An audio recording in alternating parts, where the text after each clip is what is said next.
मित्रमंडळी नमस्कार. समोरच्या बाजूला आम्ही खालच्या गावातून चाललेलो आहोत येलागिरीकडे आणि या ठिकाणी आपल्याला बोर्ड बघायला मिळतो आहे. वेगवेगळ्या गावाची नावं आहेत आणि आम्ही चाललेलो आहोत पुढं. तर आत्ता घाटाची सुरुवात होईल आणि रात्रीच्या वेळेस घाटातील प्रवास कसा होतो आहे. माहूरगडचा घाट ही असाच आहे आणि योगायोगानं आम्हाला समोरच्या बाजूला बस आलेली आहे आणि आता कदाचित आम्हाला ही बस ओव्हरटेक करणं सोपं नाही. या बसला आम्ही ओव्हरटेक करू शकणार नाही. तर जागा मिळाली तर आम्हाला कदाचित ओव्हरटेक करता येईल, नाहीतर या बसच्या पाठीमागं आम्हाला प्रवास करावा लागेल आणि थांबताही येत नाही किंवा पुढं जायचंही अवघड आहे. तर अशा पद्धतीनं या बसच्या पाठीमागं चाललो आहे. अतिशय तीव्र स्वरूपाची वळणं आपल्याला बघायला मिळतात. समोरून येणाऱ्या गाड्या किंवा ही गाडी कशी वळते हे आपल्याला बघायला मिळेल आणि ही गाडी किती लांबून वळण घेते हे लक्षात येईल. गाडीमध्ये प्रवासी खचून भरलेले आहेत. समोरून गाड्या येणाऱ्या त्या थांबलेल्या आहेत आणि आम्हाला या ठिकाणी थांबावं लागलेलं आहे. तर आपली गाडी थोडीशी पाठीमागे हां, तर त्यांची गाडी बसल्याशिवाय, कारण समोर गाड्या आडव्या आहेत त्यामुळं त्या समोरच्याला थांबावं लागलेलं आहे आणि समोरून येणारी ट्रक पण चाललेली आहे. तर आपल्याला थोडंसं अंतर ठेवून चालू दे गाडी, जास्त जवळ घेऊ नको आणि ज्या ठिकाणी ओव्हरटेक करता येईल त्या ठिकाणी आपण ओव्हरटेक करूया. परंतु लाईट देऊन, इशारा देऊन आणि समोरून येणारी भरपूर वाहनं आहेत तर त्या ठिकाणी आपण आपली गाडी हळू घ्यावी लागते आणि समोरून येणाऱ्या वाहनाला, पुढच्या गाडीला रस्ता द्यावा लागतो आहे आणि आपल्याला कदाचित ओव्हरटेक करता आलं तर प्रयत्न करूया. पण समोरून येणारी वाहनांची संख्या भरपूर आहे आणि या ठिकाणी आम्हाला ओव्हरटेक करायची संधी मिळाल्यासारखं वाटतंय.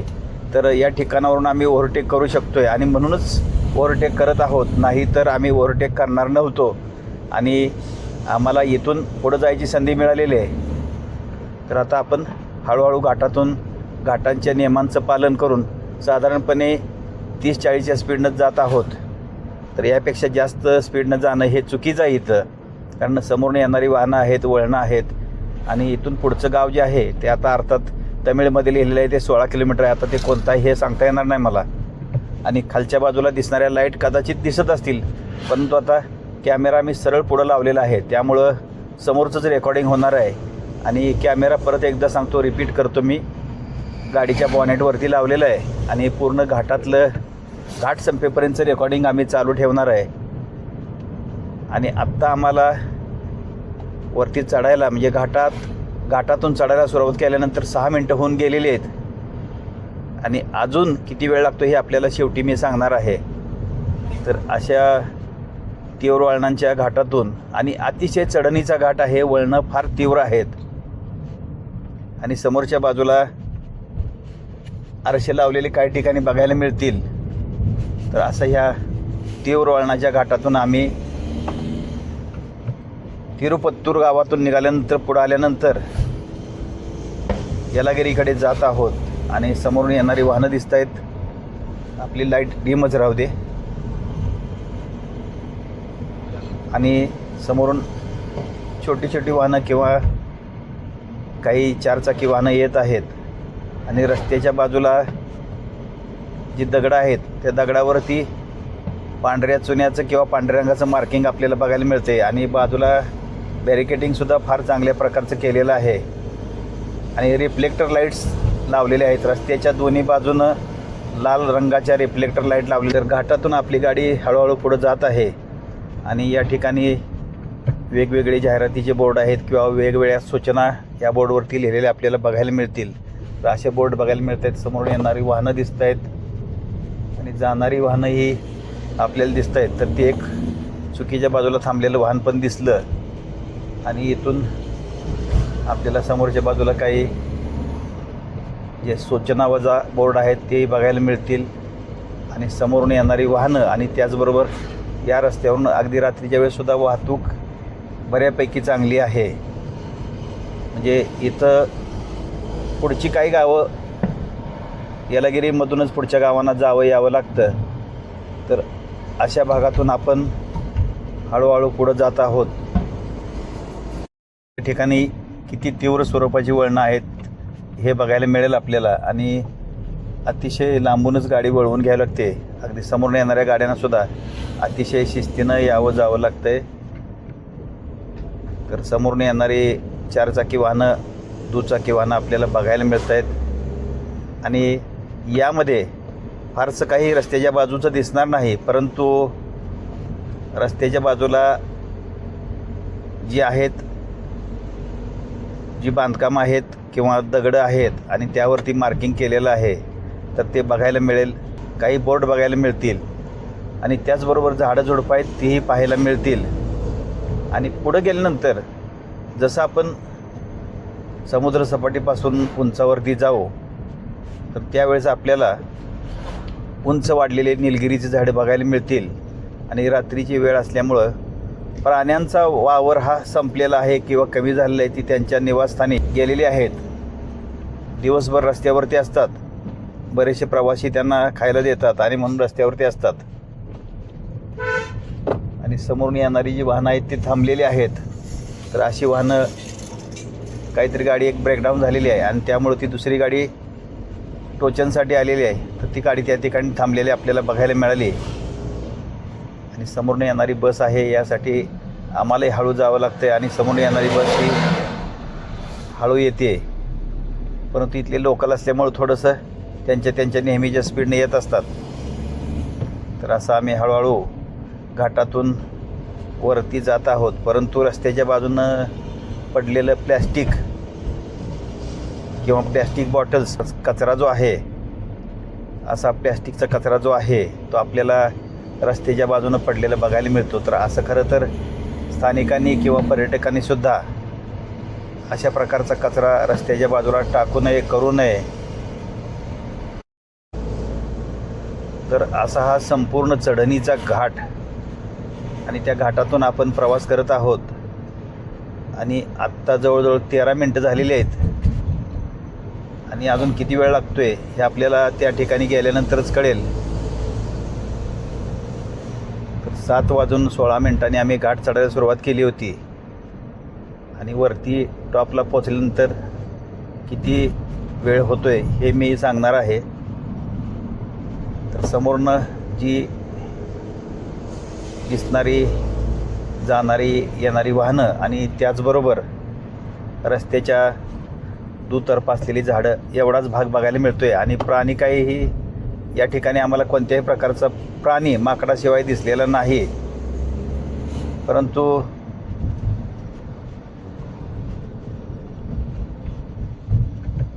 आपण अगदी शिस्तीनंच जावं लागतं आहे. इथली स्थानिक मंडळी आहेत ती स्पीडमध्ये जात आहेत. तर आपण शिस्तीने जाण्याचा प्रयत्न करतो आहे. आणि बहुतेक येलागिरी 5 किलोमीटर राहिलेला आहे, म्हणजे घाट अजून जवळजवळ 4 किलोमीटर राहिलेला असावा. तर अशा या घाटातून आपण हळूहळू जात आहोत. या ठिकाणी पावसाळ्यात काही धबधबे वाहत असतील, पाणी वाहत असेल, तर अशी काही पुलाची बांधकामं दिसत आहेत.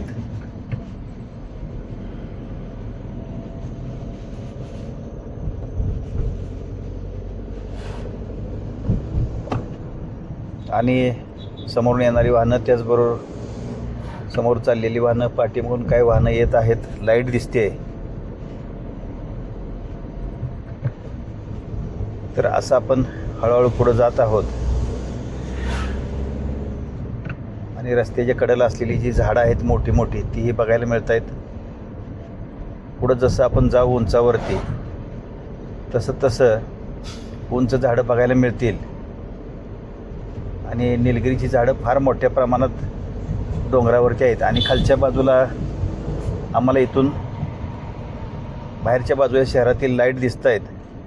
ती उंचावरून दिसणारी लाईट दिसते. कदाचित कॅमेऱ्यामध्ये रेकॉर्ड होईल किंवा नाही सांगता येत नाही. समोरून दिसणारी ही दृश्य आपल्याला रात्रीच्या प्रवासात बघायला मिळत आहेत. रस्त्याच्या कडेनं काही बोर्ड बघायला मिळतील. बांधकाम विभागाचे काही बोर्ड असतील. आणि प्लॅस्टिक प्रोहिबिटेड लिहिलं आहे, तरीही या ठिकाणी प्लॅस्टिकचा भरपूर कचरा रस्त्याच्या कडेनं बघायला मिळतो आहे. म्हणजे सूचना लिहून काहीही उपयोग होत नाही. ज्या सूचना लिहिलेल्या आहेत त्यांचं पालन करणं गरजेचं आहे. तर आपल्याला फक्त या सूचनांचं पालन न करता त्या सूचनाच्या विरुद्ध वागायला आवडतं, तर असा हा सर्रास होणारा प्रकार आपल्याला बघायला मिळतो. आणि अतिशय चांगला रस्ता किंवा इथून त्या रस्त्यावरून आम्ही प्रवास करत आहोत आणि पुढं लाईट आहेत, म्हणजे या ठिकाणी कुठला तरी एखादा रिसॉर्ट असावा, तर त्या ठिकाणी आलेलो आहोत. अजूनही आम्हाला थोडंसं पुढं जायचं आहे आणि तोपर्यंत घाट प्रवास असाच चालू राहील. तर आम्ही 4-5 मिनिटात येलागिरीपर्यंत पोहोचू. आणि थोडासा अधूनमधून सपाट भाग लागलेला आहे किंवा लागतो आहे आणि वळणं आहेत. अजून बरीचशी तीव्र वळणं पुढं येणार आहेत. आणि आता या ठिकाणापासून निलगिरीची झाडं जी आहेत, हे जे पांढरे बुडके दिसत आहेत, तर हे निलगिरीच्या झाडांचे आहेत. आणि काही झाडं वेगळ्या प्रकारची डेरेदार झाडंसुद्धा आहेत. तर अशी वेगळ्या प्रकारची आणि उंच असणारी झाडं आपल्याला या ठिकाणी बघायला मिळत आहेत. आणि हे पांढरे जे बुडके आहेत, तर ते जे आहेत निलगिरीच्या झाडांचे आहेत. समोरून आपल्याला वळणं दिसत आहेत. इकडं अतिशय तीव्र प्रकारची वळणं आपल्याला बघायला मिळत आहेत. आणि आपण बहुतेक तर कुठंतरी येलागिरीच्या जवळपास पोहोचलेलो आहोत.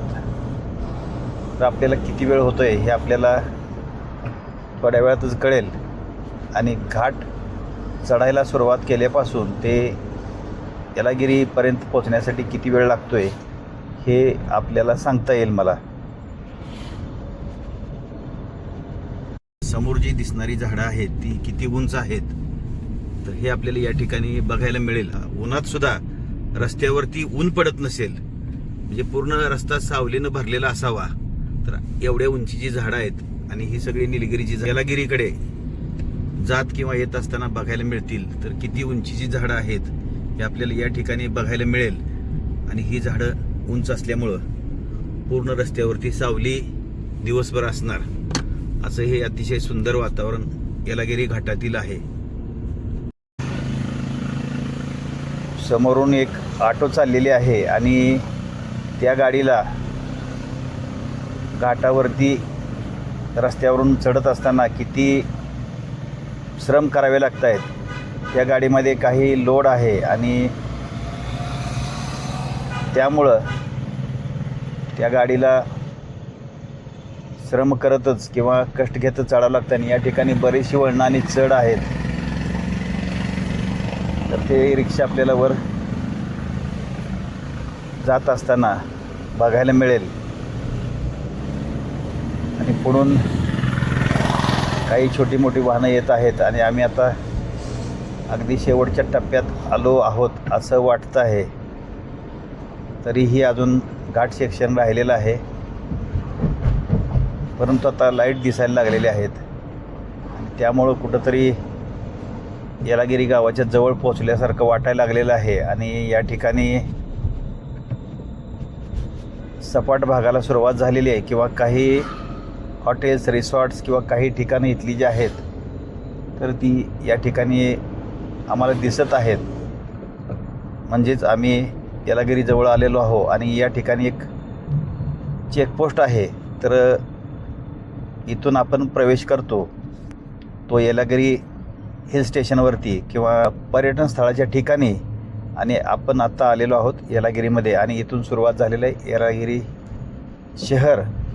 तर 7:16 घाट चढायला सुरुवात झाली होती आणि 7:37 झालेले आहेत.